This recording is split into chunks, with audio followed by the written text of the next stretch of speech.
നിങ്ങൾ സത്യത്തിൽ യോഗത്തിൽ വേണ്ടത് ആത്മീയ വർധനവിനാണ്. അങ്ങനെ ഒന്ന് ചിന്തിച്ചു നോക്കിയാൽ നിങ്ങളുടെ ലെവല് മാറും. നിങ്ങൾ ശ്രദ്ധിച്ച് കേൾക്കണം. നിങ്ങളാരും ചിന്തിക്കുന്ന പൊട്ട ബുദ്ധിയല്ല ദൈവം വെച്ചേക്കുന്നത്. എനിക്കെന്തോ ദൈവാത്മാവ് ബോധ്യം തരിക, ഇതിനകത്തിരിക്കുന്ന ചിലരെ അല്പകാലത്തിനുള്ളിൽ പുതിയ കൃപ കൊണ്ട് ദൈവം നിറയ്ക്കും. എത്ര പേർക്ക് ആഗ്രഹമുണ്ട് എൻ്റെ പേരൊരു പുതിയ കൃപ വ്യാപരിക്കണം? എത്ര പേർ ആഗ്രഹിക്കുന്നുണ്ട് നിന്റെ ബെഡ്റൂം സ്വപ്നമുറിയാകാൻ പോവുക? റബല ഘടമനമല ദുസ്വപ്നങ്ങൾ കാണിക്കുന്ന പൈശാചിക തലങ്ങൾ ഇന്നത്തെ ആരാധനയിൽ ദൈവം ക്യാൻസൽ ചെയ്യുക. വിശ്വാസമുണ്ട്, നിനക്ക് ദൈവം സ്വപ്നങ്ങൾ തരും. നിന്റെ കുഞ്ഞിനെ കുറിച്ചൊരു സ്വപ്നം, നിന്റെ വീടിനെ കുറിച്ച്. നമുക്ക് ഇന്നത്തെ ചിന്തയ്ക്ക് ആധാരമായി അപ്പോസ്തല പ്രവൃത്തികളുടെ പുസ്തകം 20-ാം അധ്യായത്തിൻ്റെ 28 മുതൽ 31 വരെയുള്ള വാക്യങ്ങൾ നമുക്ക് വായിച്ചു കേൾക്കാം. ആക്ട്സ് ചാപ്റ്റർ 20 വേഴ്സ് 28 to 31 വരെയുള്ള വാക്യങ്ങൾ നമുക്ക് വായിച്ചു കേൾക്കാം. നിങ്ങളെ തന്നെ താൻ സ്വന്തം രക്തത്താൽ സമ്പാദിച്ചിരിക്കുന്ന ദൈവത്തിന്റെ സഭയെ മേയ്പാൻ പരിശുദ്ധാത്മാവ് നിങ്ങളെ അധ്യക്ഷരാക്കി വെച്ച ആട്ടിൻകൂട്ടം മുഴുവനെയും സൂക്ഷിച്ചുകൊള്ളുകയും. ഞാൻ പോയ ശേഷം ആട്ടിൻകൂട്ടത്തെ ആദരിക്കാത്ത കൊടിയ ചെന്നായ്ക്കൾ നിങ്ങളുടെ ഇടയിൽ കടക്കുമെന്ന് ഞാൻ അറിയുന്നു. ശിഷ്യന്മാരെ തങ്ങളുടെ പിന്നാലെ വലിച്ചു കളവാനായി വിപരീതോപദേശം പ്രസ്താവിക്കുന്ന പുരുഷന്മാർ നിങ്ങളുടെ ഇടയിൽ നിന്ന് എഴുന്നേൽക്കും. അതുകൊണ്ട് ഉണർന്നിരിപ്പീൻ. ഞാൻ 3 സംവത്സരം രാപ്പകൽ ഇടവിടാതെ കണ്ണുനീർ വാർത്തും കൊണ്ട് ഓരോരുത്തരും ബുദ്ധി പറഞ്ഞത് ഓർത്തുകൊള്ളുവീൻ. മതി. വളരെ പരിചിതമായ ഒരു തിരുവെഴുത്തിൽ നിന്നുകൊണ്ടാണ് അല്പസമയം നിങ്ങളോട് ദൈവത്തിൻ്റെ സന്ദേശം കൈമാറാനായിട്ട് ഞാൻ ആഗ്രഹിക്കുന്നത്. ധന്യനായ പൗലോസ്ലീഹ മിലേത്തോസിൽ നിന്നുകൊണ്ട് എഫെസോസിലെ സഭയിലെ മൂപ്പന്മാരെ വിളിച്ചു വരുത്തിയിട്ട് ഒരു വലിയ ഉത്തരവാദിത്വം അവരെ പരമേൽപ്പിക്കുന്ന ഭാഗമാണ് നമുക്കിവിടെ പഠിക്കുവാനായിട്ട് കഴിയുന്നത്. താൻ വളരെ കണ്ണുനീരോടും പ്രാർത്ഥനയോടും വാർത്തെടുത്ത ദൈവസഭയെ നന്നായിട്ട് കൊണ്ടുപോകണമെന്ന് മൂപ്പന്മാരെ പറഞ്ഞേൽപ്പിക്കുന്ന ഭാഗത്താണ് നമ്മൾ ഇന്ന് ധ്യാനിക്കാനായിട്ട് പോകുന്നത്. 4 കാര്യങ്ങൾ പൗലോസ് അവരെ ഫലമേൽപ്പിക്കുക.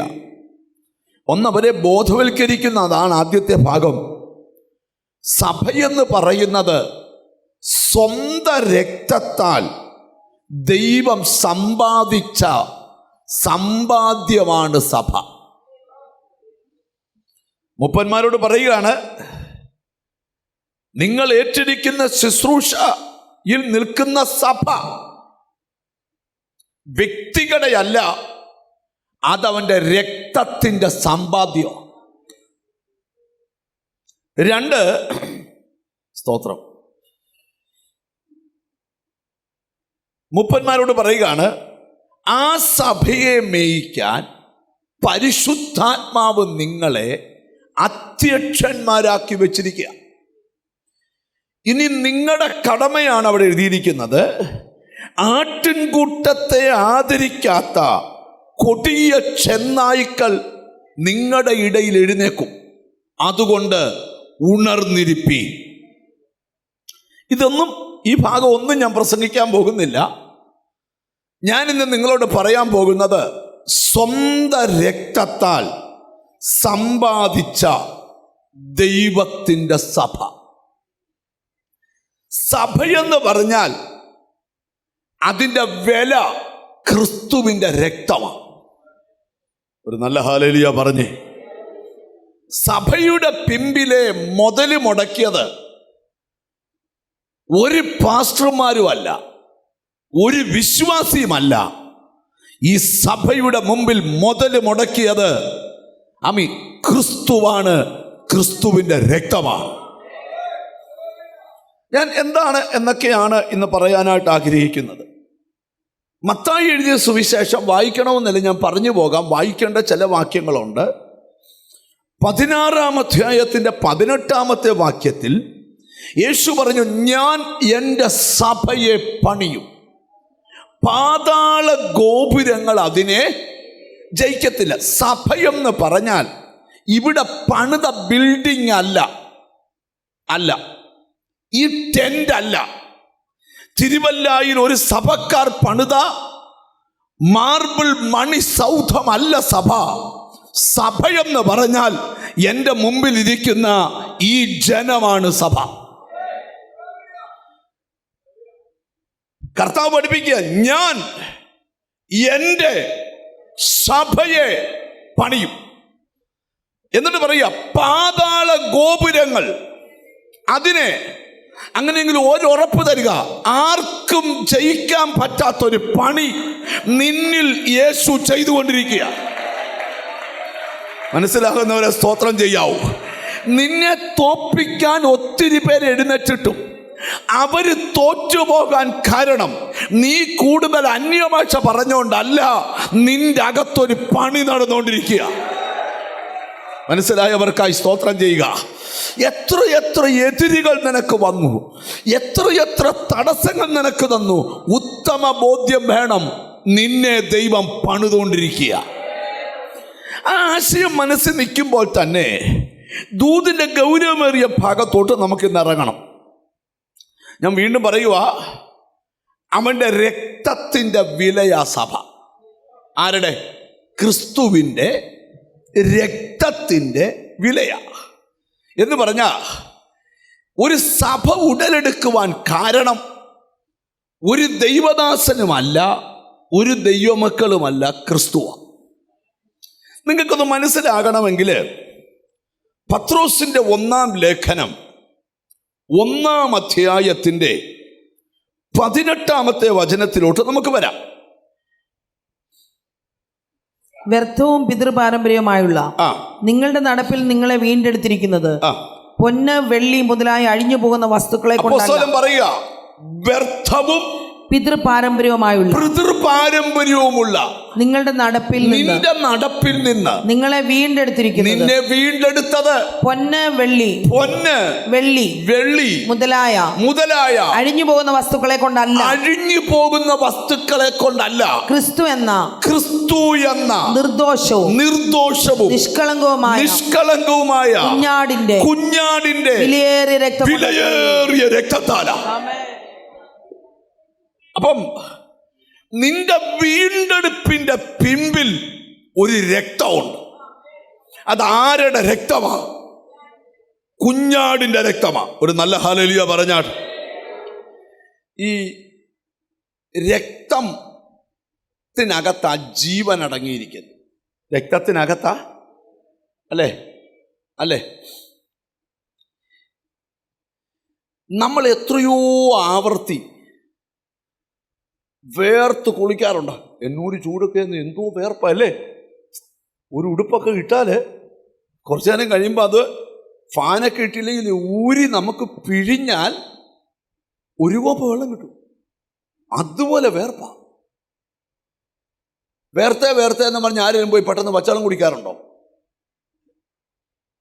എന്നാൽ കൈ മുറിഞ്ഞ് കുറെ ബ്ലഡ് പോയാലോ? നിൽക്കുന്നില്ല. ഒരു 4-5 കുപ്പി അങ്ങ് പോയാൽ 5 മിനിറ്റ് കൊണ്ട് ഒന്നും പറയണ്ട, അവൻ താഴെ വീഴും. കാരണം ജീവൻ അടങ്ങിയിരിക്കുന്നത് എവിടാ? ബൈബിളിൽ ചോദ്യമുണ്ട്, സ്വന്തം പുത്രനെ ആദരിക്കാതെ നമുക്ക് വേണ്ടി ഏൽപ്പിച്ചു തന്നവൻ അവനോടുകൂടെ സകലതും നിനക്ക് നൽകാതിരിക്കുമോ? അപ്പം വ്യർത്ഥവും പിതൃപാരമ്പര്യവുമുള്ള നിന്റെ നടപ്പിൽ നിന്ന് നിന്നെ വീണ്ടെടുത്തിരിക്കുന്നത് പൊന്ന്, വെള്ളി മുതലായ അഴിഞ്ഞു പോകുന്ന വസ്തുക്കൾ കൊണ്ടല്ല, ക്രിസ്തു എന്ന നിർദോഷവും നിഷ്കളങ്കവുമായ കുഞ്ഞാടിന്റെ വിലയേറിയ രക്തം. വെറും രക്തമല്ല, എന്തുവാ? വിലയേറിയ. മിണ്ടുന്നില്ല. മനസ്സിലായില്ലേ നിങ്ങൾക്ക്? സ്തോത്രം. എന്തുവാ? വിലയേറിയ. ഈ വിലയേറിയതിനെ വില കുറച്ച് കാണുമ്പോൾ നമ്മൾ പറയാറുണ്ട് അത് വലിയ പറയാറില്ലേ? ഒരു വാച്ച് കണ്ടിട്ട് വലിയ സ്റ്റൈലൊന്നുമില്ല. പറഞ്ഞ ആൾ പറയാ ഈ വാച്ച് കണ്ടോ, ഭയങ്കര വിലയുള്ള. ശ്രദ്ധിക്കണം, ഭയങ്കര. ഒരു വീട് കണ്ടപ്പോൾ വലിയ സ്റ്റൈലൊന്നും പുറത്തൊന്നും കണ്ടില്ല, പക്ഷേ ഭയങ്കര മുതൽ മുടക്കി വെച്ചതാ. ഇവിടെ പദമാ വിലയേറിയ രക്തം. ഇനി നിങ്ങൾ സ്തോത്രം, ഇച്ചുടെ ദൈവത്തിന് സ്തോത്രം. ഇവിടെ എഴുതിയിരിക്കുകയാണ് 1 യോഹന്നാന്റെ ലേഖനം 1-ാം അധ്യായം 7-ാമത്തെ വാക്യത്തിൽ യേശുവിൻ്റെ രക്തം സകല പാപവും പോക്കി. അവന്റെ പുത്രനായ യേശുവിന്റെ രക്തം സകല പാപവും പോക്കി നമ്മെ ശുദ്ധീകരിക്കുന്നു. അപ്പൊ ഈ രക്തം വീണ്ടെടുത്ത രക്തമാണെങ്കിലും ഇത് ഇന്നും ശുദ്ധീകരിക്കുന്ന രക്തമാണ്. ഒരു നല്ല ഹല്ലേലൂയ പറഞ്ഞാട്ട്. ഏതു വലിയ പാപിയെയും കഴുകി ശുദ്ധീകരിക്കുന്ന ഒരു രക്തമുണ്ടെങ്കിൽ അത് യേശുവിൻ്റെ രക്തമാണ്. ഒരു നല്ല ഹല്ലേലൂയ പറഞ്ഞാട്ട്.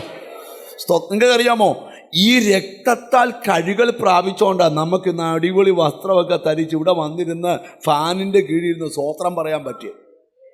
അല്ലെ കാളയുടെ കയറെ പിടിച്ചുകൊണ്ട് പള്ളിയിൽ പോകണ്ട നിന്നെ. ഗ്ലോറി. നമ്മ കാറ് കൊണ്ട് പാർക്ക് 800 കാറുകളാണ് കിടക്കുന്നത്. ഒന്ന് നോക്കിക്ക്, അങ്ങേ അറ്റം വരെ കാർ. ഇത് അടിപൊളിയായിട്ട് ഗുസിയുടെ പെർഫ്യൂം അടിച്ച കുട്ടിക്കുറായുടെ പൗഡറും ഇട്ട് ദൈവത്തിന് സ്തോത്രം. നീ ഇന്നിവിടെ മിടുക്കനായിട്ട് വന്നിരിക്കാൻ കാരണം ഒരുവൻ രക്തം ഒഴുക്കിയത് കൊണ്ടാണ്. മനസ്സിലായി വരുന്നുണ്ടോ നിങ്ങൾക്ക്?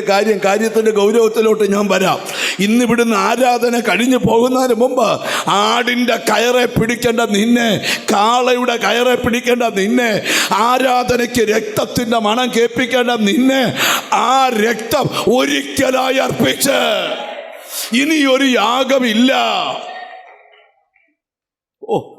ഇബ്രാഹിം ലേഖന കർത്താവ് പറയുന്ന ഒരു കാര്യമുണ്ട്. ഹാബേലിൻ്റെ രക്തത്തെക്കാൾ ഇന്നും ഗുണകരമായി സംസാരിക്കുന്ന പുണ്യ രക്തം. ഞാനിവിടെ ഒരു ദൂത് പറയാം. നിങ്ങൾക്കറിയാമോ, ചില പൈശാചിക ശക്തികൾക്ക് രക്തം കൊടുത്താലേ പ്രസാദിക്കത്തുള്ളൂ. എന്തുവാ എന്ന് പറഞ്ഞ എന്തുവാ? രക്തം കൊടുത്താലേ പ്രസാദിക്കത്തുള്ളൂ. ചില പൈശാചിക തലങ്ങളിൽ ചില കണ്ടിട്ടില്ലയോ, കോഴിയം കൊണ്ട് ആരാധിക്കാൻ പോകും. അവിടെ ചെന്ന് കോഴിയെ വെട്ടി കോഴിയുടെ ചോര ആ പള്ളി വീണ് കഴിയുമ്പോൾ പ്രസാദിക്കും. തൊട്ടപ്പുറത്തെ കടയിൽ ആ കോഴിയുടെ ഫ്രൈ കിട്ടുകയും ചെയ്യും. അതെന്നെ ശ്രദ്ധിച്ചു കേൾക്കണം, ഇവിടെ ശ്രദ്ധിച്ചു കേൾക്കണം. ചില മന്ത്രവാദികൾക്ക് കോഴിയുടെ ചോര വേണം. എത്ര രക്തം കുടിച്ചിട്ടും ദാഹം തീരാതെ കലിതുള്ളി നടക്കുന്ന പൈശാചിക ശക്തി ഈ തിരുവല്ലായുടെ മണ്ണിൽ താണ്ഡവ നൃത്തം ആടുമ്പോഴും അവര് ഭയപ്പെടുന്ന ഒരു രക്തമുണ്ടെങ്കിൽ അത് യേശുവിൻ്റെ രക്തമാണ്. മനസ്സിലായവരെ ദൈവത്തെ സ്തുതിക്കാവൂ. ഹല്ലേലൂയ. ഇന്നിവിടെ വ്യാപരിക്കുന്ന ശക്തി ആ രക്തത്തിന്റെ ശക്തിയാ. ജീസസ്, ഇന്ന് നീ കൃപായുഗത്തിൽ നിനക്ക് കിട്ടിയ പുതിയ നിയമം അവന്റെ രക്തത്തിലൂടെ വന്ന നിയമമാ. ഒരാമയും വരുന്നില്ല. ഇന്ന് നമ്മൾ ഫോളോ ചെയ്യുന്നത് ന്യായപ്രമാണമല്ല, പുതിയൊരു നിയമമാണ്. ആ നിയമം പുറത്തു വന്നത് എവിടുന്നാന്നറിയാമോ? ഈ രക്തത്തിലൂടെയാ. ഒരു നല്ല ഹല്ലേലൂയ പറഞ്ഞാട്ട്. നമുക്കതൊന്ന് മനസ്സിലാക്കി തരാനായിട്ട് ഞാനിവിടെ ഇരിക്കുന്ന ചിലരോട് പറയാം, ഏതു പാപവും കഴുകുന്ന രക്തം.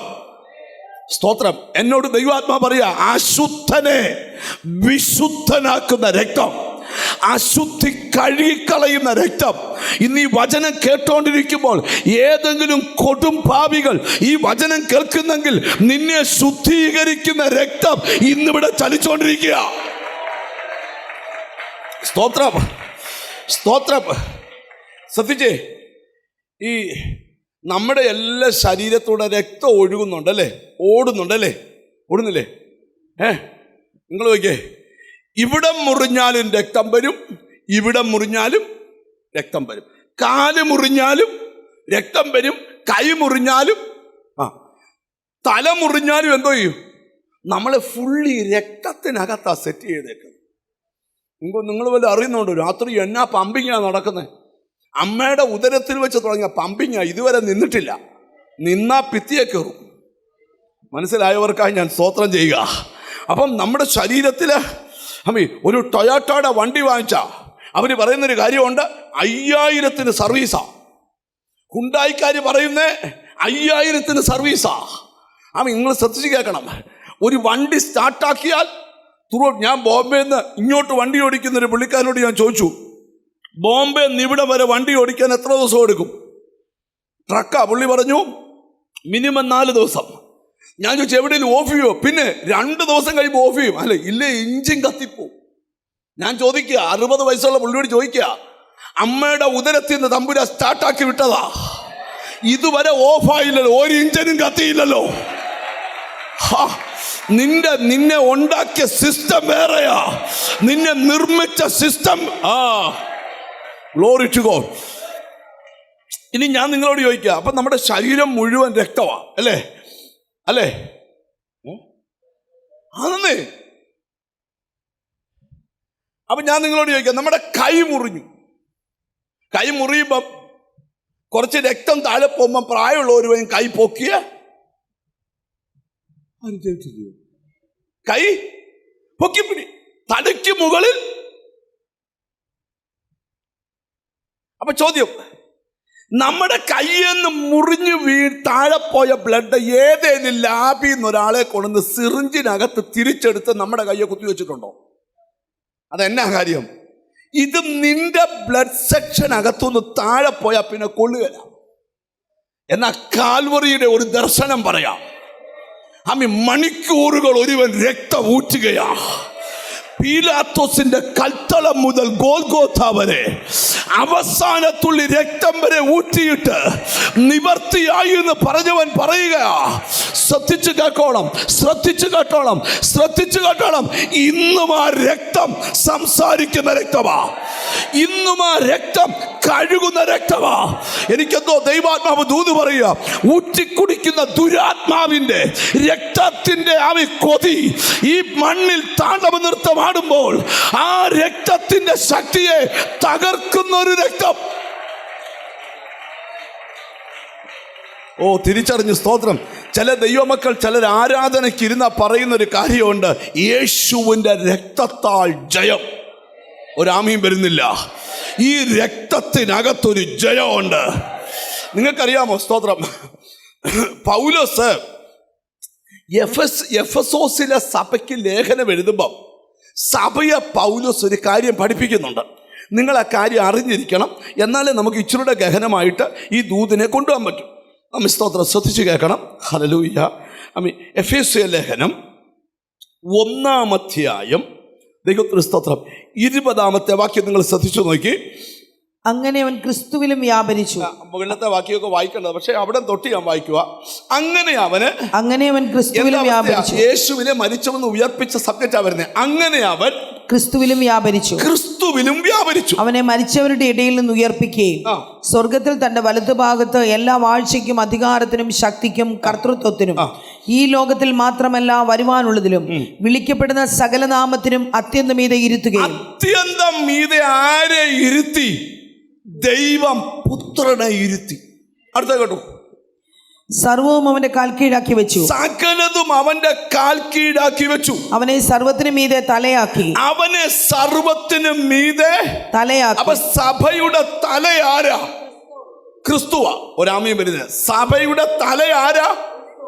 അടുത്തിരിക്കുന്ന ആളെ തൊട്ടച്ച് പറ, സഭയുടെ തല ക്രിസ്തുവാന്ന് പറ. ബൈബിളിൽ ഒരു സിസ്റ്റമുണ്ട്. സ്ത്രീയുടെ തല പുരുഷൻ, പുരുഷന്റെ തല ക്രിസ്തു. അതാ ദൈവത്തിന്റെ സിസ്റ്റം. തിരിഞ്ഞല്ല, വല്ലയിടത്തും തിരിഞ്ഞു കിടപ്പുണ്ട്, ഇന്ന് തിരിച്ചാക്കണം. സ്ത്രീയുടെ തല പുരുഷൻ, പുരുഷന്റെ തല ക്രിസ്തു. ഇനി നിങ്ങൾ ശ്രദ്ധിച്ചു കേൾക്കണം. ഇവിടെ എഴുതിയിരിക്കുന്ന ഭാഗം സർവവും അവന്റെ കാൽ കീഴാക്കി വെച്ചു, അവനെ സർവ്വത്തിനു മീതെ തലയാക്കി. ഇനി അടുത്ത കേൾക്കണം. എല്ലാറ്റിലും എല്ലാം നിറയ്ക്കുന്നവന്റെ നിറവായിരിക്കുന്ന എല്ലാം നിറയ്ക്കുന്നവന്റെ നിറവായിരിക്കുന്ന അവന്റെ ശരീരമായ സഭയ്ക്ക് കൊടുത്തു. ആരെ? പുത്രനെ. അപ്പം സഭ എന്താണ്? ക്രിസ്തുവിന്റെ ശരീര. ഒരാമീമേ. തല ആരാ? ക്രിസ്തു. ശരീരമാരാ? ദൈവത്തിന് ശ്രദ്ധിക്കണം. ഇവിടെ ഇരിക്കുന്ന ചിലരോടൊക്കെ കർത്താവിന് പറയാനുള്ള ഒരു ദൂത് പറയാം. ഹല്ലേലൂയ. നിന്നെ രക്തം കൊടുത്തു വിലയ്ക്ക് വാങ്ങിച്ചതാ. വ്യർത്ഥവും പിതൃപാരമ്പര്യമുള്ള നടപ്പിൽ നിന്ന് നിന്നെ വീണ്ടെടുത്തത് ഈ രക്തമാണ്. നിന്നെ കൊണ്ടുവന്നിട്ട് നിന്റെ സഭയ്ക്കൊരു തലയുണ്ട്. ഈ നമ്മൾ ഓരോ സ്റ്റെപ്പ് എടുക്കുമ്പം നമുക്ക് ഓർഡർ തരുന്നത് എവിടുന്നാ? തലേന്നാ അല്ലേ? തലയാ പറയുന്നേ. നടന്നു പോകുമ്പോൾ ഒരു കല്ല് കിടപ്പുണ്ട്, മാറി പോക്കണം. ഒരുത്തൻ അടിക്കാൻ വരുന്നുണ്ട്, തെക്കോട്ട് തിരിഞ്ഞു, തലയാ കൊടുക്കുന്ന നിർദ്ദേശം. സഡൻ ആക്ഷനാ. എല്ലാത്തിനും അനുവാദം ഓർഡർ കൊടുക്കുന്ന ആരാ? തലയാ. തലയായിരിക്കണം നിനക്ക് ഓർഡർ തരുന്നത്. അതുപോലെ നീ വഹിച്ചാൽ നിന്റെ ശരീരം പ്രശ്നങ്ങളെ ഒഴിഞ്ഞു പോയിക്കൊണ്ടിരിക്കും. നിന്റെ മനസ്സ് പ്രശ്നങ്ങളെ ഒഴിഞ്ഞു പോയിക്കൊണ്ടിരിക്കും. നിന്റെ ഹൃദയം പ്രശ്നങ്ങളെ ഒഴിഞ്ഞു പോയിക്കൊണ്ടിരിക്കും. അങ്ങനെ ഉണ്ടാകണമെങ്കിൽ തലയാകുന്ന ക്രിസ്തുവിൽ ആയിരിക്കണം നീ. ഇനി നമുക്കൊന്ന് മനസ്സിലാക്കാനായിട്ട് നമ്മൾ ഒന്ന് രണ്ട് ചെറിയ വാക്യം കൂടെ നിങ്ങളുടെ ശ്രദ്ധയിലോട്ട് ഞാൻ കൊണ്ടുവരാം. സ്തോത്രം. അപ്പം നിങ്ങൾക്ക് ഇച്ചിരിയുടെ കാര്യം മനസ്സിലാവും. അപ്പം നിങ്ങൾ ശ്രദ്ധിച്ചു കേട്ടെ. അപ്പം നമ്മൾ രക്തത്തിൻ്റെ വിലയാണ്. എന്താണ് രക്തത്തിൻ്റെ? നിങ്ങൾ കണ്ടില്ലേ ചില ദൈവമക്കൾ, സ്തോത്രം, ഈ നമ്മുടെ പാട്ടുകളിലൊരു പാട്ടാണ്, കുഞ്ഞാടിൻ തിരുരക്തത്താൽ ഒരു പാട്ടുണ്ട് അല്ലേ? കൂടെ അത് യോഗത്തിൽ പാടും. നിങ്ങൾ കേട്ടിട്ടുണ്ടോ? ഏത് പാട്ട് പാടിയാലും ആ പാട്ട് പാടുമ്പോൾ ദൈവമക്കൾക്ക് ഒരു പ്രത്യേക ഉന്മേഷവും ആരാധനയുള്ളൊരു പ്രത്യേക നിറവുമാണ്. അതെന്താ കാര്യം? നിന്റെ മുഴുവൻ വിജയത്തിൻ്റെയും പിമ്പിൽ ഈ രക്തമാണ്. തിരിച്ചറിഞ്ഞ് ദൈവത്തോട് സ്തോത്രം ചെയ്തേ. അത് മനസ്സിലാക്കാനായിട്ട് ഹല്ലേലൂയ. എബ്രായ ലേഖനം 9-ാം അധ്യായം എടുത്തേ. Hebrew chapter 9 verse 14. 9-ാം അധ്യായത്തിൻ്റെ 14-ാമത്തെ വാക്യം നമുക്കൊന്ന് വായിക്കാം. 9-ാം അധ്യായത്തിൻ്റെ 14-ാമത്തെ വാക്യം. നിത്യാത്മാവിനാൽ ദൈവത്തിന് തന്നെത്താൻ നിഷ്കളങ്കനായി അർപ്പിച്ച ക്രിസ്തുവിന്റെ രക്തം ജീവനുള്ള ദൈവത്തെ ആരാധിപ്പാൻ. അവിടെ തൊട്ട് ക്രിസ്തുവിന്റെ രക്തം ജീവനുള്ള ദൈവത്തെ ആരാധിപ്പാൻ. നിങ്ങളുടെ മനസാക്ഷിയെ നിർജീവ പ്രവർത്തികളെ പോക്കി എത്രയധികം ശുദ്ധീകരിക്കും. കണ്ടോ? ഈ രക്തം പാപം കഴുകും, നിന്റെ ഹൃദയത്തെ ശുദ്ധീകരിക്കും. ജീവനുള്ള ദൈവത്തെ, ക്രിസ്തുവിന്റെ രക്തം ജീവനുള്ള ദൈവത്തെ ആരാധിപ്പാൻ നിങ്ങളുടെ മനസാക്ഷിയെ നിർജീവ പ്രവർത്തികളെ പോക്കി എത്രയധികം ശുദ്ധീകരിക്കും. പറയണം. എനിക്കെന്തോ ദൈവാത്മാവ് ദൂത് പറയുക, മ്ലാനമായിട്ടിരിക്കേണ്ട നിനക്ക് ആരാധനയുടെ പ്രചോദനം നിന്റെ ഹൃദയത്തിനകത്ത് പകരുന്നത് ക്രിസ്തുവിന്റെ രക്തമാണ്. തിരിച്ചറിഞ്ഞ് ദൈവത്തിന് സ്തോത്രം ചെയ്യ്. അതുകൊണ്ടാണ് ഞാൻ നിങ്ങളോടൊരു ആലോചന പറയാം. യേശു ക്രിസ്തു എന്ന ശരീരത്തിലെ അവയവങ്ങളാണ് നമ്മൾ. എന്തുവാ? അവയവങ്ങളാ. നീ സഭ ചേരണമെന്ന് വിചാരിച്ചതല്ല, ഈ ശരീരത്തോട് ഒരവയവമാക്കി നിന്നെ കൊണ്ട് നിർത്തിയിരിക്കുക. എൻ്റെ ശരീരത്തിൽ നോക്കിയ കൈയുണ്ട്, എൻ്റെ ശരീരത്തിൽ കാലുണ്ട്, എൻ്റെ ശരീരത്തിൽ കണ്ണുണ്ട്, എൻ്റെ ശരീരത്തിൽ വായുണ്ട്. ദൈവത്തിന് സ്തോത്രം. എൻ്റെ ശരീരത്തിൽ ചെവിയുണ്ട്, എന്തെല്ലാം അവയവങ്ങളുണ്ട്. എന്തിനാണെന്നറിയാമോ? ഈ അവയവങ്ങളെല്ലാം കൂടെ ചേരുന്നതാ ഞാൻ. മനസ്സിലായോ? മുമ്പേ ഒരു ബ്രദറിൻ്റെ കാല് മുറിക്കുന്നു എന്ന് ഡോക്ടർ പറഞ്ഞപ്പം ഇവിടെ ഒരു ബ്രദർ പ്രാർത്ഥിച്ചത് നിങ്ങൾ കേട്ടോ? ഒരു ദൈവദാസൻ പ്രാർത്ഥിച്ച കേട്ടോ? ദൈവം ഞങ്ങൾക്ക് തന്ന അവയവങ്ങളിൽ ഒന്ന് മുറിച്ചു മാറ്റാൻ സമ്മതിക്കല്ലേ. ഓ ഹല്ലേലൂയ. ഞാനിവിടെ ഇരിക്കുന്ന ചിലരോട് ദൂത് പറയാം. ദൈവത്തിന് സ്തോത്രം. പ്രാർത്ഥന കേൾക്കുന്ന ദൈവം ഇന്നും ജീവിക്കുകയാ. ഹല്ലേലൂയ. അപ്പൊ നിങ്ങൾ ശ്രദ്ധിക്കണം, നാം ക്രിസ്തുവിന്റെ ശരീരത്തിലെ അവയവമാ. നിങ്ങൾക്ക് മനസ്സിലായോ? നിങ്ങളാരും ഒരു ഫ്ലെക്സ് ബോർഡ് കണ്ടുകൊണ്ട് വന്നതല്ല സഭയില്. മനസ്സിലാക്കണം, അതിൽ നിന്ന് തിരിച്ചറിയണം. ഓരോരുത്തർക്കും ഓരോ കഴിവാണ്. നിങ്ങൾ നോക്കിയേ, കൈയുടെ ഒരു കഴിവുണ്ട്, കണ്ണിന്റെ ഒരു കഴിവുണ്ട്, ഇല്ലയോ? കൈ പറയുക, കൈയും വായും കൂടെ വഴക്കുണ്ടായി. ആ കൈയോട് ചോദിക്കുക, നിന്നെ എന്തോയിന് കൊള്ളാടാ?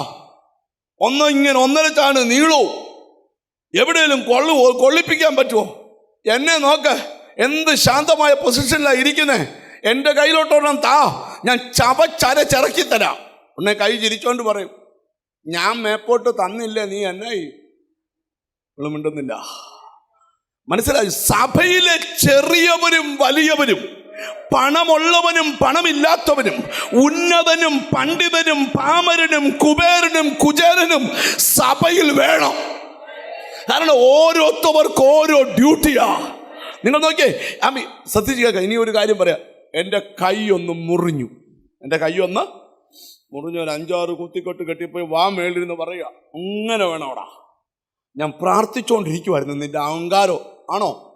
അല്ല, കൈ കുത്തിക്കെട്ടിയാൽ ഉച്ചി വരെ പെരുക്കും. വാ പറയും, ഒന്നും വേണ്ട, കാരണം എൻ്റെ കൈ കൊണ്ട് വാരാൻ പറ്റത്തില്ല. എടാ, കയ്യല്ലയോ വാരുന്ന, വായല്ലേ ചവയ്ക്കുന്നേ? വേണ്ട, വാരാൻ വയ്യ, സ്പൂണിനകത്ത് മെല്ലെ മെല്ലെ താ, ഞാൻ മെല്ലെ മെല്ലെ. നിങ്ങൾ നോക്കിയേ, കൈ മുറിഞ്ഞു തുന്നിക്കെട്ടിയാൽ ദൈവത്തിന് സ്തോത്രം, അണപ്പല്ല് വരെ വേദന വരും. അതെന്നാ കാര്യം? ഈ ശരീരത്തിലെ അവയവങ്ങൾ തമ്മിൽ കണക്റ്റഡാ. ഒരു കൂട്ടുവിശ്വാസിയുടെ വീഴ്ച ചിരിക്കുന്നവനുണ്ടെങ്കിൽ നീ സഭയുടെ അംഗമല്ല, സാത്താൻ്റെ ഏജന്റാ. ഞാനിന്ന് ഇവിടെ ഇരിക്കുന്ന ചിലരോട് പറയാം, നിന്നെ സഭയിൽ അംഗമാക്കിയത് നിന്റെ കൂട്ടത്തിൽ ഒരുവന് പ്രശ്നം വന്നാൽ അത് നിന്റെ പ്രശ്നമാണ്. തിരിച്ചറിഞ്ഞ് ദൈവത്തിന് സ്തോത്രം ചെയ്യ്. ദൈവം ഓരോന്നും ഉണ്ടാക്കിയേക്കുന്ന സിസ്റ്റം വ്യത്യസ്തമാണ്. ഇന്നിവിടെ ഇരിക്കുന്ന ചിലരോട് ദൈവത്തിൻ്റെ ആത്മാവ് പറയുവാണ്, ഹല്ലേലൂയ, ആമേൻ, നീ ദൈവത്തിൻ്റെ ശരീരത്തിലെ അവയവങ്ങളാണ്. ഞാൻ ഇനി ഇച്ചിരിയുടെ ഗഹനമായിട്ട് ഈ ദൂതിനെ നിങ്ങളുടെ മുമ്പിലോട്ടൊന്ന് കൊണ്ടുവരാനായിട്ട് ആഗ്രഹിക്കുക. ദൈവത്തിന് സ്തോത്രം. ഒരു വാക്യം കൂടെ നമുക്ക് ഒന്ന് വായിക്കുന്നത് നല്ലതായിരിക്കും. ദൈവത്തിന് സ്തോത്രം. വെളിപ്പാട് പുസ്തകം 5-ാം അധ്യായത്തിൻ്റെ 9-ാമത്തെ വാക്യം ഒന്ന് വായിച്ചു. വെളിപ്പാട് പുസ്തകം 5-ാം അധ്യായത്തിൻ്റെ 9-ാമത്തെ വാക്യം. പുസ്തകം വാങ്ങുവാനും അതിന്റെ മുദ്ര പൊട്ടിപ്പാനും നീ യോഗ്യൻ. നീ അറുക്കപ്പെട്ടു, നിന്റെ രക്തം കൊണ്ട് സർവ്വഗോത്രത്തിലും ഭാഷയിലും വംശത്തിലും ജാതിയിലും നിന്നുള്ളവരെ ദൈവത്തിനായി വിലയ്ക്ക് വാങ്ങി. ഒന്നുകൂടെ വായിച്ചേ. പുസ്തകം വാങ്ങുവാനും അതിന്റെ മുദ്ര പൊട്ടിപ്പാനും നീ യോഗ്യൻ. നീ അറുക്കപ്പെട്ടു, നിന്റെ രക്തം കൊണ്ട് സർവ്വഗോത്രത്തിലും ഭാഷയിലും, രക്തം കൊണ്ട് സർവഗോത്രത്തിൽ നിന്നും ഭാഷയിൽ നിന്നും വംശത്തിലും ജാതിയിലും നിന്നുള്ളവരെ ദൈവത്തിനായി വിലയ്ക്ക് വാങ്ങി. ഒരാളെ മാത്രമല്ല, ദൈവം നാനാ മതസ്ഥരെയും വില കൊടുത്ത് വാങ്ങിച്ചിരിക്കുക. ഒരു നല്ല ഹല്ലേലൂയ പറഞ്ഞാൽ. അപ്പം ഞാൻ നിങ്ങളോട് ഒരു കാര്യം കൂടെ പറഞ്ഞ് മുമ്പോട്ട് പോകാം. ദൈവത്തിന് സ്തോത്രം. അപ്പം അങ്ങനെ രക്തത്തിൻ്റെ വിലയാണ് ഇന്നിവിടെ ഇരിക്കുന്ന സഭ. ഇനി കർത്താവ് പറയാം, ഞാൻ എൻ്റെ സഭയെ പണിയും. പാതാള ഗോപുരങ്ങൾ അടുത്തിരിക്കുന്ന കൈയെടുത്ത് പറ, നിന്നെ ശത്രു ജയിക്കത്തില്ലെന്ന് പറ. ചിരിച്ചുകൊണ്ട് പറയണം, ഹല്ലേലൂയ. എന്നോട് ഹോളി സ്പിരിറ്റ് പറയുക, തോറ്റെന്ന് നിനക്ക് തോന്നിയാലും നീ സഭയുടെ ഒരു അവയവമാണെങ്കിൽ നീ തോക്കത്തില്ല. കാരണം നിനക്ക് ഓർഡർ തരുന്നത് തലയാണ്. ഓ, യേശുക്രിസ്തുവിൻ്റെ നാമത്തിൽ ഞാനിവിടെ ഇരിക്കുന്ന ചിലരോട് ദൈവത്തിൻ്റെ ദൂത് പറയുക. പ്രാർത്ഥന നടന്നുകൊണ്ടിരിക്കുമ്പോൾ നീ തിരിച്ചറിയേണ്ട ഒരു കാര്യമുണ്ട്, നീ തോക്കത്തില്ല. നിന്നെ തോപ്പിക്കാൻ ചിലർ എഴുന്നേറ്റിട്ടുണ്ട്, പക്ഷെ ആത്മാവ് പറയുന്നു നീ തോക്കത്തില്ല. ഓ, ഹല്ലേലൂയ. എഴുതിയിട്ടോ, എവിടൊക്കെയോ ജയത്തിന്റെ കൊടി ഉയരാൻ പോവുക, എവിടൊക്കെയോ വിജയം തലപൊക്കാൻ പോകുകയാ, എവിടൊക്കെയോ ശത്രുവിന്റെ നിഗൂഢ പദ്ധതികൾ ചില്ലുകൊട്ടാരം പൊളിഞ്ഞു വീഴുന്നത് പോലെ നിന്റെ കൂടാരത്തിന് മുമ്പിൽ പൊളിഞ്ഞു വീഴാൻ പോവുക.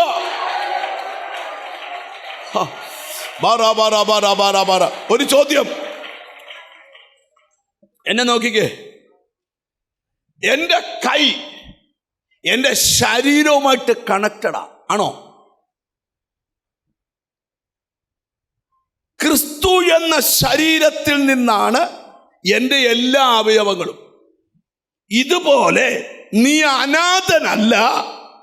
നീ സഭയുടെ തലയാകുന്ന ക്രിസ്തുവിലും ശരീരമാകുന്ന സഭയിലും നീ ആ കണക്റ്റഡായി നിൽക്കുന്നത് കൊണ്ട് നിന്നെ തകർക്കാൻ ഒരു ശക്തിക്കും കഴിയത്തില്ല.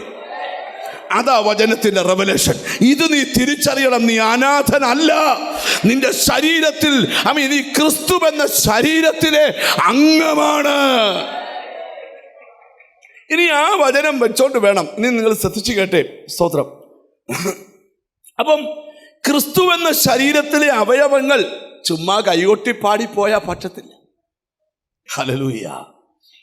ഞാൻ ഒരു വാക്യം നിങ്ങളുടെ മനസ്സിൽ കൊണ്ടുവരാം. അപ്പോസ്തലപ്രവൃത്തി 9-ാം അധ്യായത്തിൻ്റെ 31-ാമത്തെ വാക്യം കൂടെ വായിക്കണം. Acts chapter 9 verse 31. ഹല്ലേലൂയ. അങ്ങനെ യഹൂദ്യ, ഗലീല, ശമരിയ എന്നീ ദേശങ്ങളിലൊക്കെ ഈ സഭയ്ക്ക് സമാധാനമുണ്ടായി. അത് ആത്മീക വർധന പ്രാപിച്ചു. സഭ ആത്മീക വർധനവ് പ്രാപിച്ചു. സഭ എന്ത് ചെയ്തു? ആത്മീക വർധന പ്രാപിച്ചു. അപ്പൊ ഞാനിവിടെ ഇരിക്കുന്ന ചിലരോട് പറയാം, സഭയിൽ വരുമ്പം ഫ്രീസായി പോകാനല്ല സഭയിൽ വരുന്നത്, ആത്മീക വർധനവുണ്ടാകണം. എന്തുവാ? ഒന്നുകൂടെ പറഞ്ഞ എന്തുവാ? അടുത്തിരിക്കുന്ന ആളെ തൊട്ടച്ചോട ആത്മീക വർധന ഉണ്ടാകണം. എത്ര പേര് പറയുമെന്ന് എനിക്കറിയില്ല. ആത്മീക വർധനമുണ്ടാകണം.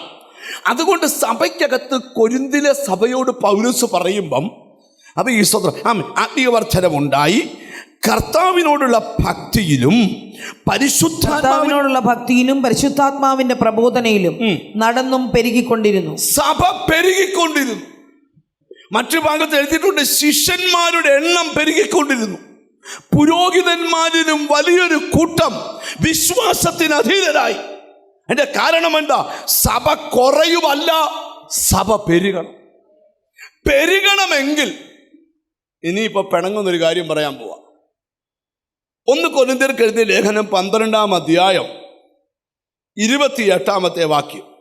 സ്തോത്രം. 1 കൊരിന്ത്യർ 12:28.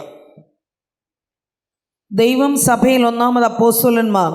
ദൈവസഭയിൽ ആരൊക്കെ വേണമെന്ന് നിർബന്ധമുണ്ട്. സ്തോത്രം. ദൈവസഭയിൽ പണമുള്ളവൻ വേണം, പണമില്ലാത്തവൻ വേണം. സ്തോത്രം.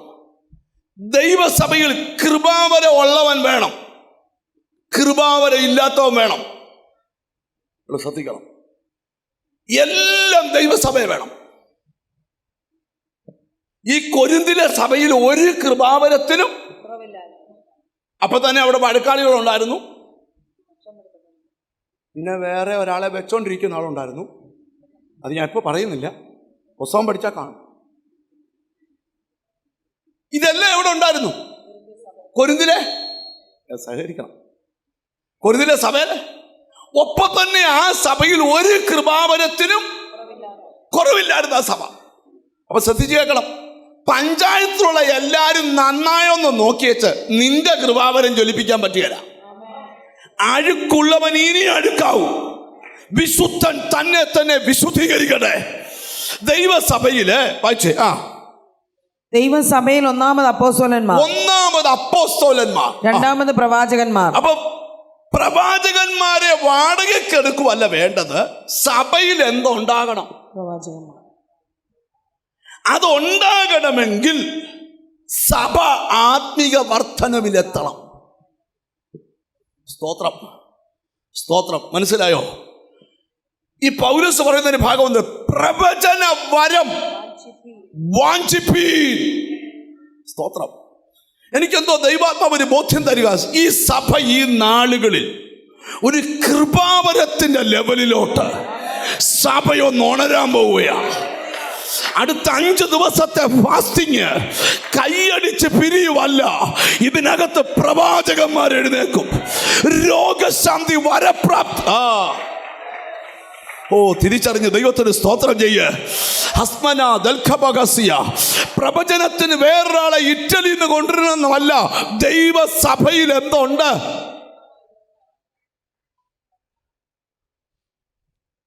ഈ പൗലോസ് പറയുന്നുണ്ട്, വിശേഷാൽ പ്രവചന വരം. ഞാനൊരു ചോദ്യം ചോദിക്കട്ടെ. ബൈബിളിൽ നമ്മൾ പഠിക്കുമ്പോഴേ ഈ ഭൗതിക കാര്യമോർത്ത് സത്യത്തിൽ ഒരു ടെൻഷനും എടുക്കാൻ ബൈബിൾ പഠിപ്പിക്കുന്നില്ല. എനിക്ക് ഈ ബൈബിൾ പഠിപ്പിക്കുന്ന അറിയത്തുള്ളൂ. നിന്റെ സമ്പത്തിനെ ഓർത്ത് എന്നും നീ കരഞ്ഞുകൊണ്ടിരിക്കണം. അങ്ങനെ കരഞ്ഞുകൊണ്ടിരിക്കുമ്പോൾ കരച്ചിൽ 21 ദിവസം കഴിയുമ്പം നിനക്ക് വേണ്ടി ഒരു ചെറിയ മന്ന പൊഴിച്ചു തരും, പിന്നെയും അടുത്തതിന് കരഞ്ഞോണം. അങ്ങനെ ബൈബിളിലില്ല. മുമ്പേ അവൻ്റെ രാജ്യവും നീതിയും അന്വേഷിക്ക, അതോടുകൂടെ മുകളിലൊരു വലിയ ലിസ്റ്റ് ഇട്ടേച്ച് പറയാ, അതെല്ലാം നിനക്കുണ്ടാകും. സത്യത്തിൽ ഞാനൊരു കാര്യം പറയാം, എന്തുകൊണ്ടാണ് നിങ്ങൾ അനുഗ്രഹിക്കപ്പെടാത്തതെന്ന് ഞാൻ പഠിപ്പിക്കുക. ഇന്ന് ഒരു ഭൗതിക വിഷയം ഓർത്തും കരയണ്ട, ആത്മീയ വിഷയം ഓർത്ത് കരഞ്ഞാ മതി. നിന്നിൽ കൃപാവരങ്ങൾ എപ്പോൾ ജ്വലിക്കുമോ, എപ്പോൾ നിന്നിൽ ആത്മീക വർധനമുണ്ടാകുമോ, അപ്പോൾ മുതൽ നിന്റെ ഭൗതിക കാര്യങ്ങൾ ഓട്ടോമാറ്റിക്കലി നടക്കും. ഈ ചില ആൾക്കാരൊക്കെ പറയും, ഇതൊക്കെ ഈ പലരും യോഗത്തിന് വരുന്നത് തന്നെ ഈ വീടിൻ്റെ ലോൺ പെട്ടെന്ന് അടച്ചു തീർക്കാനാണ്. പക്ഷെ യോഗത്തിന് വരുന്നതോറും ഈ ലോൺ അങ്ങ് നീളുക. നിങ്ങൾ ശ്രദ്ധിക്കണം, ഞാൻ തുറന്നു പറയുകയാണേ, നമുക്ക് വഴി തുറക്കാനും ജോലി കിട്ടാനും ഒന്നും യോഗത്തിന് വരരുത്. അതിനിടയ്ക്ക് ചിലരൊക്കെ ഒന്ന് വാങ്ങിച്ചോട്ട് പോകട്ടെ. സഭയിലെ അംഗങ്ങളോടാണ് ഞാൻ പറയുന്നത്, നിങ്ങൾ സത്യത്തിൽ യോഗത്തിൽ വരേണ്ടത് ആത്മീക വർധനവിനായിരിക്കണം. അങ്ങനെ ഒന്ന് ചിന്തിച്ച് നോക്കിയാൽ നിങ്ങളുടെ ലെവല് മാറും. നിങ്ങളുടെ ലെവല് മാറും. നിങ്ങൾ ശ്രദ്ധിച്ച് കേൾക്കണം, നിങ്ങളാരും ചിന്തിക്കുന്ന പൊട്ട ബുദ്ധിയല്ല ദൈവം വെച്ചേക്കുന്നത്. എനിക്കെന്തോ ദൈവാത്മാവ് ബോധ്യം തരിക, ഇതിനകത്തിരിക്കുന്ന ചിലരെ അല്പകാലത്തിനുള്ളിൽ പുതിയ കൃപ കൊണ്ട് ദൈവം നിറയ്ക്കും. എത്ര പേർക്ക് ആഗ്രഹമുണ്ട് എൻ്റെ പേരൊരു പുതിയ കൃപ വ്യാപരിക്കണം? എത്ര പേർ ആഗ്രഹിക്കുന്നുണ്ട് നിന്റെ ബെഡ്റൂം സ്വപ്നമുറിയാകാൻ പോവുക? റബല ഘടമനമല ദുസ്വപ്നങ്ങൾ കാണിക്കുന്ന പൈശാചിക തലങ്ങൾ ഇന്നത്തെ ആരാധനയിൽ ദൈവം ക്യാൻസൽ ചെയ്യുക. വിശ്വാസമുണ്ട്, നിനക്ക് ദൈവ സ്വപ്നങ്ങൾ തരും. നിന്റെ കുഞ്ഞിനെ കുറിച്ചൊരു സ്വപ്നം, നിന്റെ വീടിനെ കുറിച്ച്. തിരിച്ചറിഞ്ഞ് ദൈവത്തിനോട് സ്തോത്രം ചെയ്യ്. അടുത്തിരിക്കുന്ന ആളോടൊന്ന് ചോദിച്ചേ, ആത്മീയ വർധനവിന് താല്പര്യമുണ്ടോ എന്ന് ചോദിച്ചേ. Glory to God. ആത്മീയ വർധനവിന് ഞാൻ ഇതിനകത്തൊരു ആത്മക്കണ്ണുകൊണ്ടൊരു കാഴ്ച കാണുക. ജീസസ് ചിലരുടെ മുരടിച്ച പ്രയർ ലൈഫ് ദൈവം തമ്പുരാൻ പച്ച പിടിപ്പിച്ചെടുക്കാൻ പോവാ. നിന്നെ പ്രാർത്ഥിക്കാൻ അനുവദിക്കാത്ത സകല സ്പിരിറ്റും നിന്റെ കാൽക്കീഴിൽ അമരാൻ പോവാ. അങ്ങനെ ഒരു പ്രാർത്ഥനാ വരം, രക്തം ജയം. നിന്നെ മുരടിപ്പിച്ച്, നിന്റെ കഴിവുകളെ ബന്ധിച്ച്, നിന്റെ ശുശ്രൂഷയെ ബന്ധിച്ച്, നിന്റെ അഭിഷേകത്തെ ബന്ധിച്ച് പോരാടുന്ന ദുഷ്ടശക്തി പൊട്ടിയിട്ട് കൃപാവരങ്ങൾ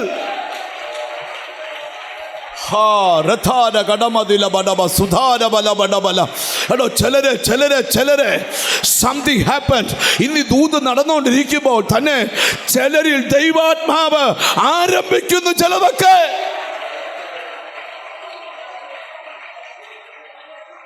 എത്ര പേർക്ക് അത് തിരിച്ചറിയാൻ പറ്റുമെന്ന് എനിക്കറിയത്തില്ല. ഹല്ലേലൂയ. നിങ്ങൾക്ക് കൊതിയുണ്ടോ ഇപ്പോഴുള്ള അന്തരീക്ഷം ഒന്ന് മാറണമെന്ന്? എത്ര പേർ ആഗ്രഹിക്കുന്നുണ്ട്? എത്ര പേർ ആഗ്രഹിക്കുന്നുണ്ട്? നിങ്ങൾക്കറിയാമോ, മമ്രയുടെ തോപ്പിൽ 3 ദൂതന്മാർ ഇറങ്ങി വന്നു. എന്തിനാണെന്നറിയാമോ? അബ്രഹാമിൻ്റെ വീട്ടിലെ എല്ലാ അന്തരീക്ഷങ്ങളും ഒന്ന് ചേഞ്ച് ചെയ്യാൻ. ഞാൻ ഇന്ന് ഇവിടെ ഇരിക്കുന്ന ചിലരോട് ചില വീട് തള്ളി തുറന്ന് ദൈവം നിന്റെ വീട്ടിൽ വരാൻ പോവാ. എന്താ ഇങ്ങനെ നീ ഇരുന്നാ പറ്റത്തില്ല, നിന്നെ ഉണർത്തിയേ പറ്റൂ. യെസ്.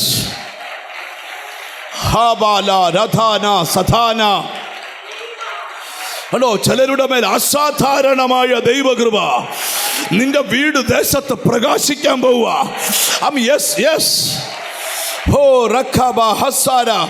അല്പനിമിഷം സ്തുതിക്കാമെങ്കിൽ സ്തുതിച്ചോ, അല്പനിമിഷം ആരാധിക്കാമെങ്കിൽ ആരാധിച്ചോ. എനിക്കെന്തോ പരിശുദ്ധാത്മാവ് ദൂത് തരുന്നേ.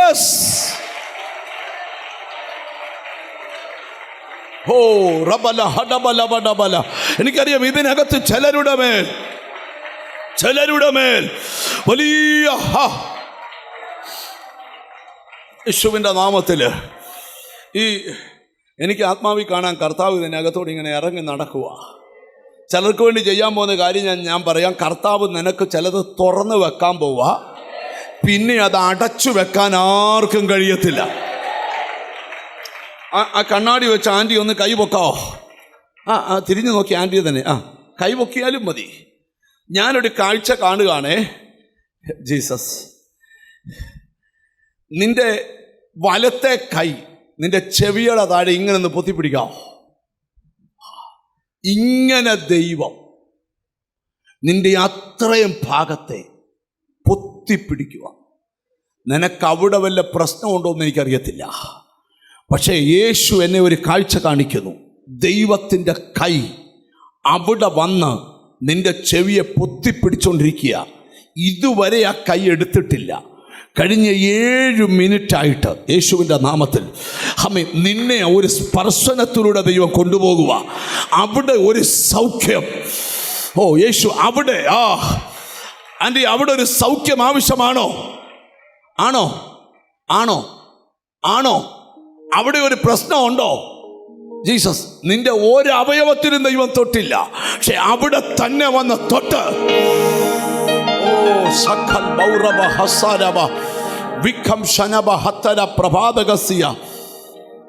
ചെവി, ആ ചെവിയുടെ കേൾവി കുറവാ. യേശുവിൻ്റെ നാമത്തിൽ, in the name of Jesus, ഞാനൊരു കാര്യം പറയാം. ഇവിടെ ഇരിക്കുമ്പോൾ ചിലരോട് ദൈവം സംസാരിക്കുക.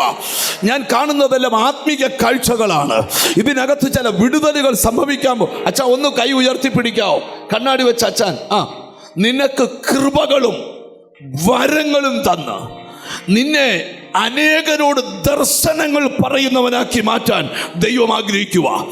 നിന്റെ വീടിനകത്ത് നടക്കുന്ന ചില കാര്യങ്ങൾ ആദ്യം നിനക്ക് കാണിച്ചു തരും. എനിക്കറിയാം ഇതിനകം ഒരു വലിയ പരിശുദ്ധാത്മ നിയന്ത്രണത്തിലാണ്. റോസ് കാഫ് കൂട്ടിയ പുള്ളിക്കാരത്തി ഒന്ന് കൈപൊക്കി പിടിച്ച് നിന്റെ നടുവിനൊരു പ്രശ്നമുണ്ടോ? ഇപ്പോൾ ആ നടു തമ്മിൽ ചേരുന്ന ഭാഗത്ത് കത്തിക്ക് കുത്തുന്ന പോലുള്ള നിന്റെ വേദന ഈ നിമിഷം ഹീലാകും.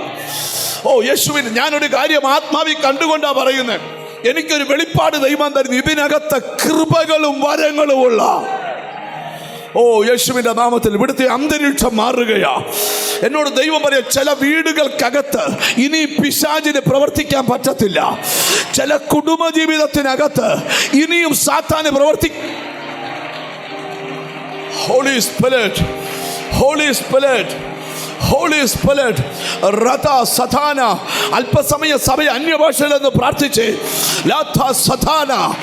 ഇവിടെയുള്ള ദൈവമക്കളെല്ലാം, നിങ്ങൾക്ക് ദൈവം തന്നിരിക്കുന്ന അന്യഭാഷ അടക്കി വെക്കാനല്ല, അത് ലഭിക്കാത്തവർ യേശുവിൻ്റെ രക്തം പറഞ്ഞെന്ന് പ്രാർത്ഥിച്ച് കണ്ടോ, ആരുടെയൊക്കെയോ കിഡ്നിയെ ദൈവം തൊടുന്നു യേശുവിൻ്റെ നാമത്തിൽ. ചില liver cirrhosis, the name of Jesus. എന്നോട് ദൈവം പറയും, ചില ഉദരങ്ങളെ ദൈവം തൊട്ടിട്ട് അടുത്ത 11 മാസത്തിനകം നിന്റെ ഉദരത്തിൽ ഒരു ആൺ സന്തതി. ഹോളി സ്പിരിറ്റ്, ഇതിനകത്ത് ദൈവ സാന്നിധ്യം വെളിപ്പെടുക. ഒരു ശൗമേൽ ബാലൻ പുറത്തു വരാൻ പോകുന്നു. എനിക്കെന്തോ ദൈവാത്മാവ് ദൂതുന്നു. യെസ്,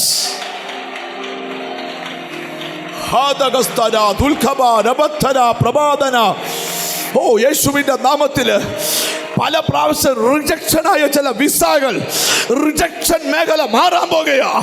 യേശുവിന്റെ നാമത്തിൽ നിന്റെ യാത്രയുടെ തടസ്സങ്ങൾ ഇന്ന് ബ്രേക്ക് ആകാൻ പോവുക.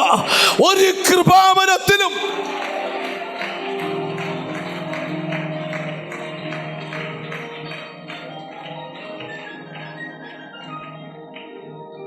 ദൈവസഭയിൽ ഒന്നാമത് അപ്പോസ്തലൻ, രണ്ടാമത് ദൈവസഭയിൽ ഒന്നാമത് അപ്പോസ്തലന്മാർ, രണ്ടാമത് പ്രവാചകന്മാർ. അപ്പൊ ദൈവസഭയാണെങ്കിൽ ആ സഭയിൽ ആര് വേണം? അപ്പോസ്തലൻ വേണം.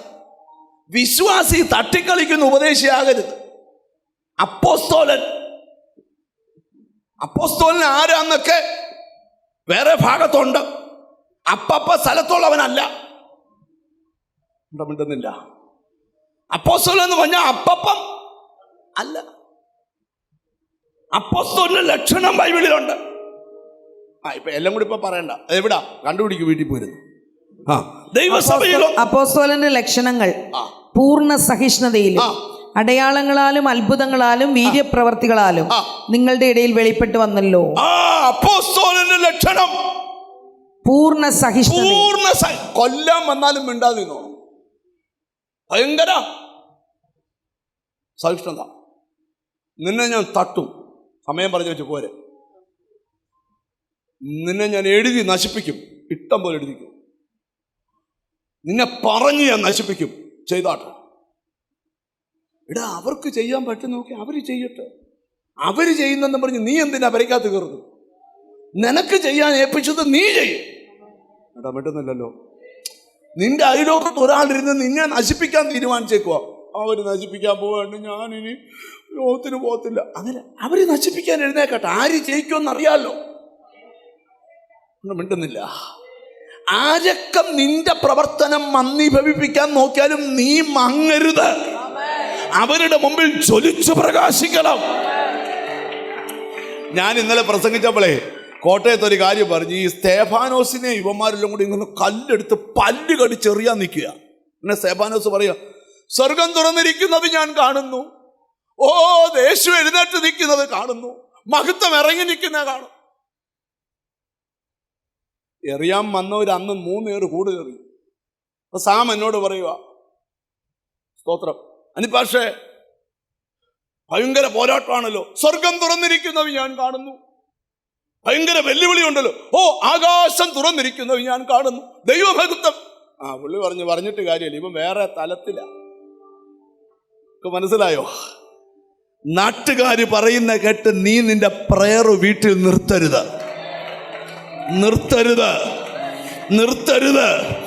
യോസഫിനെതിരെ ലുങ്കി തെളിവുണ്ട്. പക്ഷെ ദൈവം യോസഫിനോട് പറഞ്ഞു, നീ മിണ്ടാതിരിഞ്ഞോ, ഞാൻ തെളിയിച്ചോളാം.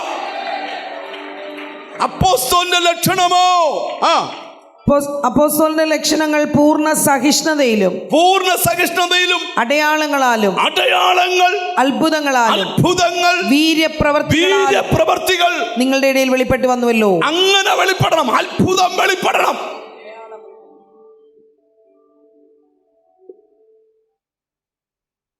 നിങ്ങളുടെ കയ്യിലുള്ള പുസ്തകം തന്നെയാണ് ഞാൻ വായിക്കുന്നത്. അപ്പോസ്തലന്റെ ലക്ഷണം, അത്ഭുതം, അടയാളം, വീര്യപ്രവൃത്തി. ഇതെല്ലാം എവിടെ വേണമെന്നാ? അല്ല, ദൈവസഭയ്ക്ക് എല്ലാവരും കൂടി 2 പാട്ട് പാടി വെച്ച് കഴിഞ്ഞ ആഴ്ച ദൈവം നല്ലവനായിരുന്നു വല്ലഭനായിരുന്നു ഓമയ്ക്ക് കുത്തിയപ്പം ഓമയ്ക്ക എൻ്റെ ദേഹത്തിന് നേരെ വന്നപ്പം മാറാൻ കൃപ ചെയ്തു, സ്തോത്രം എന്ന് പറഞ്ഞാൽ ചിരിക്കരുത്. സഭയിൽ അപ്പോസ്തോലൻ വേണം. അപ്പപ്പ സ്ഥലത്തുള്ള ആളല്ല അപ്പോസ്തോലൻ. അപ്പോസ്തോലന്റെ ലക്ഷണം കണ്ട് എഴുതിക്കോ. അമ്മേ, അപ്പോസ്തോലൻ അപ്പോസ്തലന്റെ ലക്ഷണങ്ങൾ ലേഖനത്തിലേക്ക് പോ. അപ്പോസ്തലൻ അമ്മേ, ദൈവസഭയിൽ ഒന്നാമത് അപ്പോസ്തലന്മാർ, രണ്ടാമത് പ്രവാചകന്മാർ. രണ്ടാമത് ആര് വേണം? പ്രവാചകൻ. ഒരു പ്രവചനം കേൾക്കാനായിട്ട്, അയ്യോ ദൈവം ഒന്ന് സംസാരിക്കാനായിട്ട് റാന്നിന്ന് ഒരാളെ ഇന്ന് ഇറക്കാൻ പോവാ. ഭയങ്കര പ്രവാചന. അതല്ല ഇവിടെ ഉണ്ടാകണമെന്നാ ബൈബിള്. എന്തുവാ? ഞാൻ പ്രവചിച്ച ഇവരെന്തോ വിചാരിക്കും. എടാ, ഇവര് വിചാരിക്കുന്നല്ലേ, ദൈവം എന്തോ വിചാരിക്കും. നീന്തീര് ദൈവത്തിന് ഇഷ്ടമാണ് നീ പ്രവചിക്കുന്നേ. പ്രവാചകൻ. മൂന്നാമത് ഉപദേഷ്ടാക്കന്മാർ, ഉപദേശിക്കുന്നവർ. ഇങ്ങനെ ഓരോരുത്തരെ നിയമിക്കണം. പിന്നെ വീര്യപ്രവർത്തികൾ, രോഗശാന്തികളുടെ വരം, സഹായം ചെയ്യുവാനുള്ള വരം, പരിപാലന വരം, വിവിധ ഭാഷാവരം എന്നിവ നൽകുകയും ചെയ്തു. ഇതെല്ലാം സഭ വേണം. അങ്ങനെയുള്ള സഭയാണ് ബൈബിളിലെ യഥാർത്ഥ ദൈവസഭ. മിണ്ടുന്നില്ല. അല്ലാതെ യോഗം കഴിഞ്ഞ് കമ്മിറ്റി കൂടി അടിയുണ്ടാക്കുന്നതല്ല സഭ. പിടികിട്ടിയ സഭ കൃപാവരമുള്ള സഭയാകണം. പ്രസംഗം നിർത്തുക.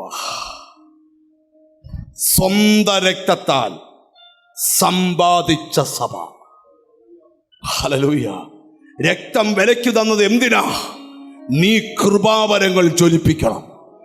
പ്രാർത്ഥിച്ചാൽ വിടുതലുകൾ നടക്കണം. അത്ഭുതങ്ങളാലും അടയാളങ്ങളാലും വീര്യപ്രവർത്തികളാലും. ബൈബിളിൽ ഒരു വാക്യമുണ്ട്, അവർ അത്ഭുതങ്ങളാലും അടയാളങ്ങളും വീര്യപ്രവർത്തികളാലും വചന ഉറപ്പിച്ചെന്ന്. വചനം ഉറപ്പിക്കാൻ അത്ഭുതം, വചനം ഉറപ്പിക്കാനാ വീര്യപ്രവൃത്തി. നല്ലൊരു ഹല്ലേലൂയ പറഞ്ഞാൽ.